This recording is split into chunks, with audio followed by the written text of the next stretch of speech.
আচ্ছা ম্যাডাম, আপনি বললেন ওবেসিটির মধ্যে ব্যালেন্স ডায়েটের কথা। ব্যালেন্স ডায়েট মানে জিনিসটা কি, সেটা সম্বন্ধে যদি একটু মানে বলেন।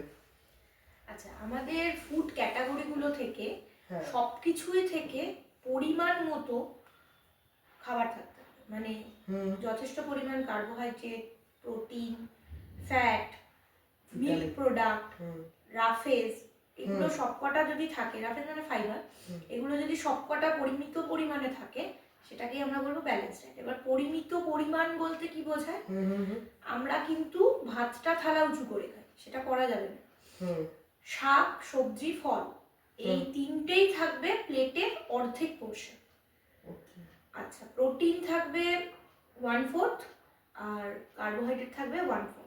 আর এগুলো রান্না করার সময় তো তেল বা ফ্যাট লাগবেই, তাই তেল বা ফ্যাটটাকে আমি সেইভাবে দেখাতে পারলাম না, কিন্তু একটা টোটাল প্লেট যদি আমরা দেখি তার অর্ধেকটা পরিমাণেই কিন্তু ফল, শাক, সবজি থাকবে, যেটা আমরা খাই।